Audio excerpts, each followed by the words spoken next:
everybody. It's Richard Ramos, and welcome to the Parent Whisperer podcast.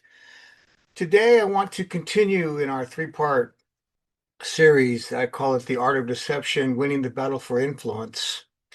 But first, I want to address a question that you might be asking that, Richard, how is this relevant? Deception, what does that have to do with parenting, or how is it going to help me in my relationship with my children? So I want to be clear about why am I doing this series. Um, and in my opinion, the reason that I'm doing it is because based on all the disinformation and information and the high-tech environment we are raising our kids in, I'm saying that it has a lot to do with how our kids are being deceived and influenced away from you, mom and dad, away from your values, away from your family. And I'm saying that this is where the battle for influence, which is what we're talking about, and loyalty is being waged. And therefore, you need to be aware of deception and how it's working in social media and everything else that I talked about in the last episode. So I wanted to go a little bit deeper, and it's not to be something you need to be afraid of. Um, but it is something that we need to understand. And that's so I want to talk a little bit about it again. But before I do that, those of you who are new to me, you don't know me, you haven't listened to season one of my podcast, or this is the first time you're hearing me, I want you to know, or these season two episodes, these are the first episodes you've been hearing. I think this is episode 3 or 4. I'm losing track. But I want to direct you to season one on my podcast. You can find my podcast. Just go to my website, richardraramos.com, richardraramos.com, and just click on the tabs and you'll find it there. But I want you to be aware of season one, of other topics that you might want to consider that I talked about in the parent-child relationship. I mean, right now I'm talking about this art of deception and how to win influence. But I talked about a lot of other topics regarding the parent-child relationship, step family, step parenting, blended family, single parents. And so I just wanted to give you, for example, an idea. I have some of the topics here. I don't have them all. There was 53 topics, so you have to would go to and check them out. But some of them are the following. The one thing your child craves from you the most. What is that? Another one, reconnection before correction. So that has to do with the relationship and discipline. Um, Single parents, you've been lied to. You are enough. Encouraging single parents that you can do it. You don't have to be, you can, well, you can be married and miserable or single and sad. You know, which one of those do you want? But what I'm saying is you don't necessarily have to have a mate to raise your children correctly or robustly or powerfully. You can do it. My mom did it. You can do it. You've been lied to. You are enough. Another topic. Can you really be a good parent after 17 years of absence? So that was a message. I was talking to reentry people, people coming out of jail, coming out of prison, and you haven't been able to be around your kids. But yes, you can be and that parent, even if you've been gone for a while, for whatever reason. The power of forgiveness. I mean, what that is brings so much blessing and dividends. Just the ability to acknowledge when we're wrong, admit it, and forgive. The art of step parenting. That's my book that I wrote on being a step parent and blending families without tearing them apart. Uh, I did a whole episode on common parenting questions that I've gotten over the years. I think it was like 20 questions common questions that parents have in raising kids. Another topic, the sacredness of the parent-child relationship. I mean, what's other than your spouse, what's more important? What other relationship do you have that's more important than with your children? Another topic for parenting in the step parent situation is how to co-parent during the holidays, because birthdays, Christmas, Thanksgiving, graduations, things like that, and how to navigate your way, because that's not always easy when you have the ex and the ex in-laws and all of those things coming together or not coming together. So I talked about navigating through that in that uh, topic. And then another one, what do I say? This is a very current thing that's happening that I think needs to be talked about. What do I say? My child is confused about their gender. So those are some of the topics. There's a lot more, but I just wanted to, I have a lot of other topics I've talked about. So now, as far as this self-deception and I'm not sorry, not self-deception, just understanding deception and the influence that it's having on your children. So this is a study. I want to read a few things from this study. And the name of the study was Understanding Deception, the Influence of Social Media, AI, Artificial Intelligence, and mass media on Parental Awareness. So, quote, the rapid evolution of digital communication platforms has fundamentally altered the landscape of information consumption, presenting unique challenges. I didn't make sure my mic was on. Presenting unique challenges for parents attempting to safeguard their children from deceptive influences. Close quote. Another quote. The synthesis of existing research reveals a significant discrepancy between algorithmic deception and the level of parental understanding required to mitigate these risks effectively. Close quote. Another quote. While children demonstrate varying levels of awareness regarding digital marketing tactics, parents consistently exhibit limited awareness of the sophisticated strategies employed by marketers online, or we know them as social influencers. And they're often underestimating, this is parents now, underestimating the psychological effects of marketing on their children. Close quote. So here's the conclusion of that study. I mean, there's a whole lot to it. I just pulled out these specific things, but here's the conclusion. Quote, ultimately, addressing the pervasive influence of algorithmic deception, that's what's happening on your phones, on your computers, on artificial intelligence. Algorithmic deception requires a collaborative effort that empowers parents with the necessary knowledge to critically evaluate the digital environment their children inhabit. Okay, so I just want to be clear about why am I talking to you about this, and that I'm just one part of a collaborative effort to empower you and to help you understand at least enough. Again, this is not about fear. We don't need to be afraid of it, but we do need to understand it and how it works and how to raise our children to have the discernment and the wisdom so they're not being deceived and won over as is happening to so many parents and their children.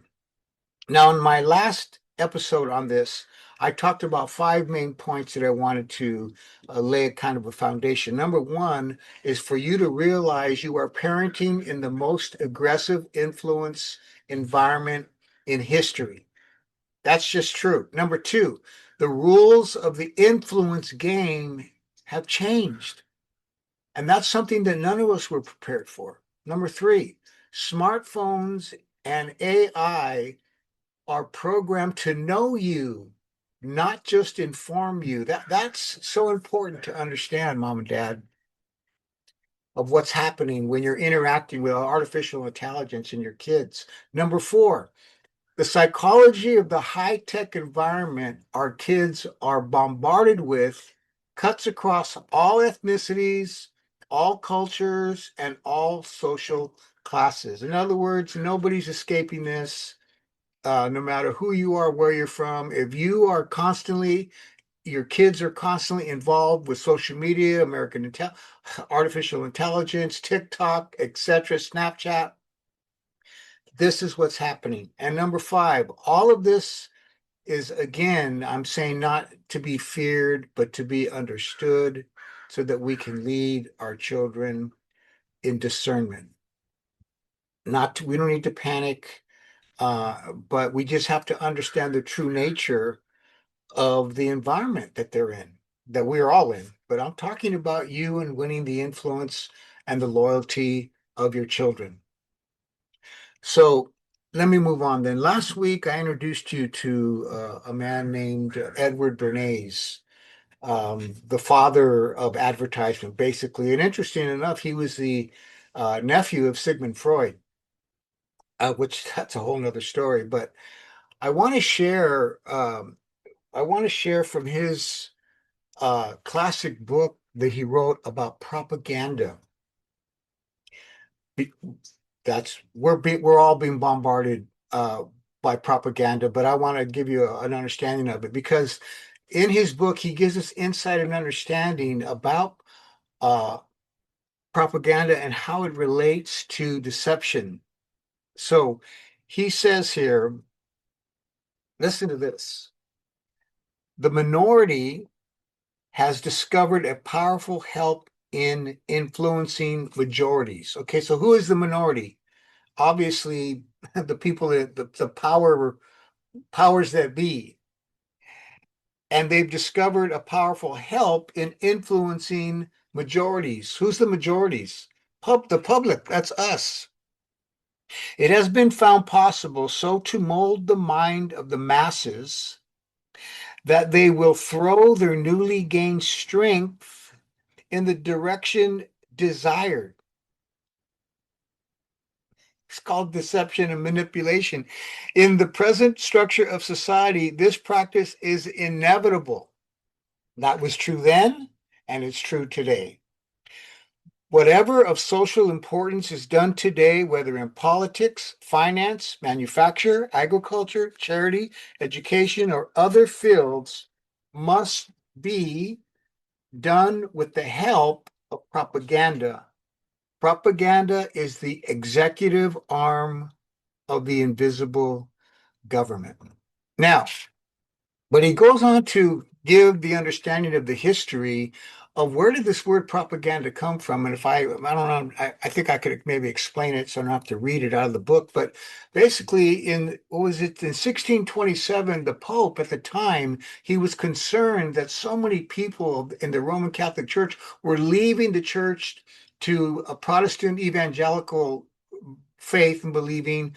And because so many people at that time were leaving the church to go to the evangelical side of Christianity, he wanted the bishops and the priests to come up with a propaganda to win them back. So the original meaning of the word in itself is not bad. It's not evil. But the issue is in propaganda, how is it being used? I mean, this is what I'm doing is propaganda. What the podcasts are propaganda if we're trying to give you some kind of insight and understanding, and then to make decisions. And in my case, is to help you raise your children in the world that they're living in. So the issue is how is it being used by whom and for what purpose? So in his book, Edward Bernays, he quotes from an article written by the Scientific American magazine, and this is the point I'm making.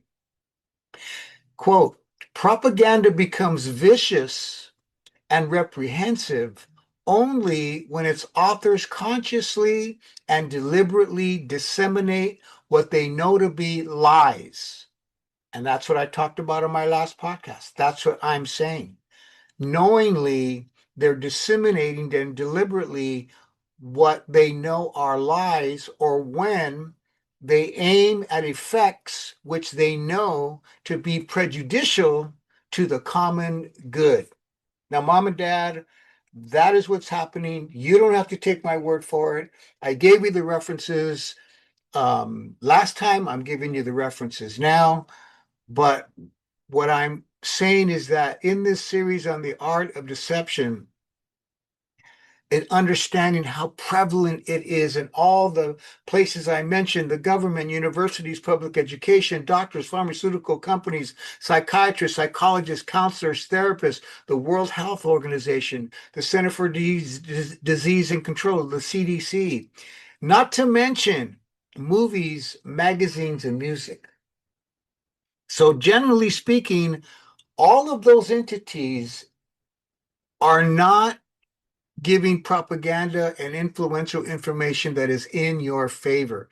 Now, let me say again, I'm not saying every doctor, every teacher, every counselor, every psychiatrist, every school, I'm not saying every, but I am saying that it is prevalent enough for us to understand how we are being deceived and how your children are being deceived and the ramification that that's going to have unless you and I are aware of this, not taking it for granted, not looking the other way, not staying ignorant of it, so that we are teaching our kids to have discernment and wisdom.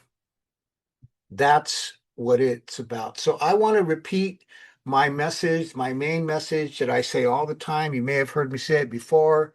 It's in my book, and I want to say it again. Mom and dad, you are in a daily battle or a daily war for the heart, mind, and loyalty of your children. And the key question is this: who is going to win that battle for the loyalty of your daughter, the loyalty of your son? And my answer is the battle for loyalty will go to who wins the battle of influence.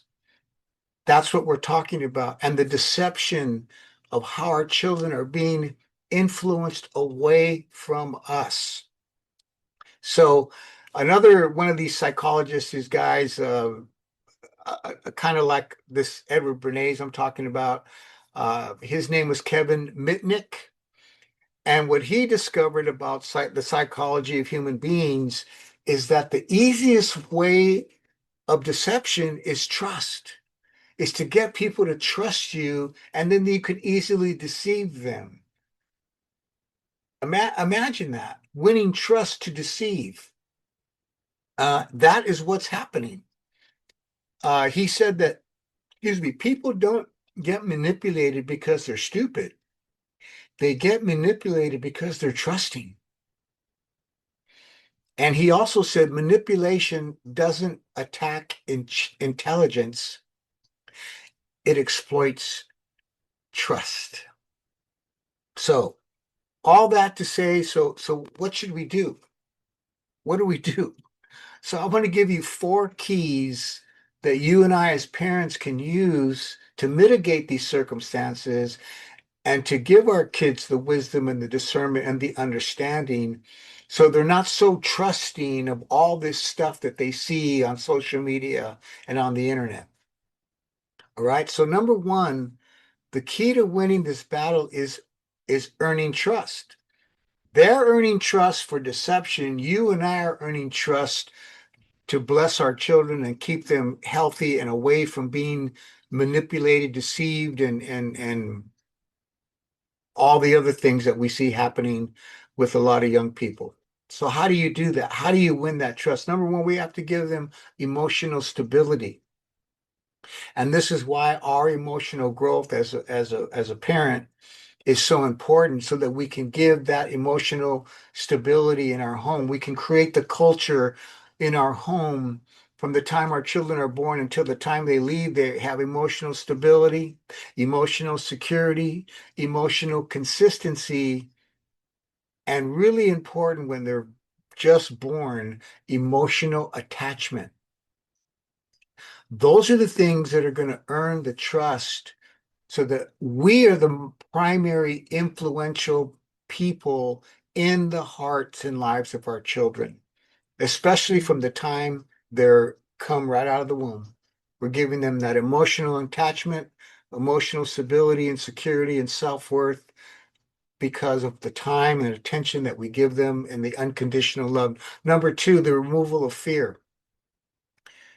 in business, they call this creating a culture of psychological safety. And what there's a lot of things that means, but basically, as a mom or a dad, we want our kids to know that we are approachable, that we are understanding, and that they don't have to be afraid, have fear to come and talk to us about the way they're feeling, about the things they're hearing, about what's going on at school, about what they're seeing in social media, and that we remain curious, not suspicious and not controlling, but we just remain curious. Son, why are you so interested in that? And give them that psychological safety and remove any fear of judgment and shame that they can come to us and talk to us even if we don't agree. Third, we want to create a culture of belonging. I mean, this desire to belong, that's just a human uh, that's just in us as our human nature is a desire to belong. And that first desire should be to mom and dad and to our family. But there's all these other things out there, you know what they are, that are competing for um, our kids to belong to this gang, this cult, these drugs, this movement, this thing, new trend. And we are creating in our home every day a healthy culture of belonging. And the fourth thing that I want to share with you is that we don't foster a sense of shame in our children. In Parents on a Mission in the curriculum, I explained the difference between guilt and shame. And sometimes as parents, sometimes it's just the way we were raised and the way the words we use and the things we say. But we need to understand the difference between guilt, which is good when we feel guilty. If our conscience is bothering us because we did something wrong, that's how you repent and get it right. Shame is something else. So guilt says, I made a mistake. Okay, nothing wrong with that. Shame says, I am a mistake. That's a whole different ballgame. And we don't want to be saying things like, what's wrong with you? Are you stupid? How could you do that to me, to us, to our family? Why can't you be more like, fill in the blank? Those are things that cause shame. And those are things that push our kids away from us and allow them to be deceived by people that are deceiving winning their trust so that they can manipulate them and use them for their own ends. And we don't want that. So the peer pressure, today that our kids are under to agree, that if you don't agree with the trend or this thing, then there's something wrong with you. If you don't agree with this ideology, this political thing, then there's something wrong with you. But our kids have to have that self-worth, self-confidence, self-definition, and self-differentiation, wisdom and discernment to know who they are, what they believe, what their values are there. And that's coming from us, our family, so that they can stand their ground and say, no, I don't believe that. I don't think that way. I'm not going to go down that road. Okay. And so this is what I'm talking about, that as our kids grow older, our goal is not to control them. Our goal is to have influence with them, that they listen to our counsel. Now, I know they don't always listen. I know kids make mistakes. All my kids made mistakes. They didn't always listen to me and everything I said. But I got to say, for the most part, as they're all now adults, some are married with kids, they do accept my counsel. They do consult me. They do listen to me. We don't always agree. That's okay.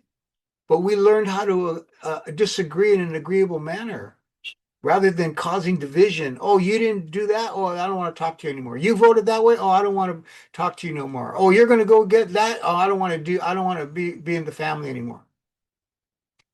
That kind of thing. So this kind of influence in our generation that we're living in requires discernment. And uh, we don't need to be the loudest voice, but we do need to be the wisest voice. And that's going to require growth on our part. Our children are not necessarily rebelling against us. I think sometimes they're just listening to somebody who's telling a better story. Now, in order for you to grow in all these ways, that's why I've written my books I want to share with you. Everything I'm talking about is right here in this book, Parents on a Mission: How Parents Can Win the Competition for the Heart, Mind, and Loyalty of the Children. As far as the how-tos, like Richard, how do I do these things? It's all in here. Everything I teach in Parents on a Mission, in the curriculum that we teach and train parents in the community throughout the country and in different countries, it's all in here. Okay? For your children, I wrote this book, From the Margins to the Mainstream: Preparing Latino Youth for Leadership in the 21st Century. I mean, it says Latino youth, but I've taught this to all kinds of youth of all ethnic backgrounds. But the reason I wrote this book was to give young people a vision for their life of and how they can become a leader in their community, not just a follower, but a leader and a light, and to help their friends. And so, how to do that is in this book right here. This book can anybody from 15 on up. It'll help. I have people in their 20s have written me letters about how reading this book inspired them to build a leadership nonprofit or get involved in leadership training and be a better leader. And then my latest book, The Art of Step Parenting: How to Blend Families Without Tearing Them Apart. I mean, it says it all right there. That's why I wrote it. Do you know that the statistics say that 2,900 families, blended families, are formed every day in the United States, and that by the time a child, 1 in 3 children, by the time they're 18, will be part of either have a step sibling or be part of a step family. And also that children that are part of step families oftentimes are more prone to get in trouble and to become juvenile delinquents because of all the dysfunction and a lot of ugly things that go on when you have a stepdad or a step parent. And I talk about my experience, my mistakes. I made a lot of mistakes. I've been a step parent from the day one of my parenting experience. So I've been a step parent for a long time. My oldest stepson is my stepson. He's 50 years old, and I raised him since he was 2. Okay. And so I told our story in here, and again, it wasn't always pretty because it's not easy to be a step parent or to blend families, but it can be done. So all those books are available on my website, richardrramos.com. And if you want to, I have a video course. If the Parents on a Mission classes are not being offered where you live, or you don't necessarily like to read books, I understand that. Not everybody likes to read books. The whole course is online on my website, richardrramos.com. Just go on where the tab says, and it says courses, click on that tab, and you can watch the videos as much as you want, as slow as you want. You can stop them. You can listen to them, at your leisure. You can have friends come over if you have older kids that are parents. All of those resources are there on my website, plus some other resources that are free. You can download those. But all of that to say, mom and dad, we're living in a deceptive, manipulated environment. And I'm just wanting to raise that awareness in you to give you a little bit of insight, again, so that we can have the discernment and the wisdom to influence our children and win their loyalty before somebody else does. I appreciate you listening. I'm Richard Ramos. You've been listening to the Parent Whisperer podcast. Do me a favor and subscribe, leave a review, like the podcast, and help me reach more parents. And remember this, as always, Parents on a Mission is not for bad parents. It's for good parents who want to get better. See you next time.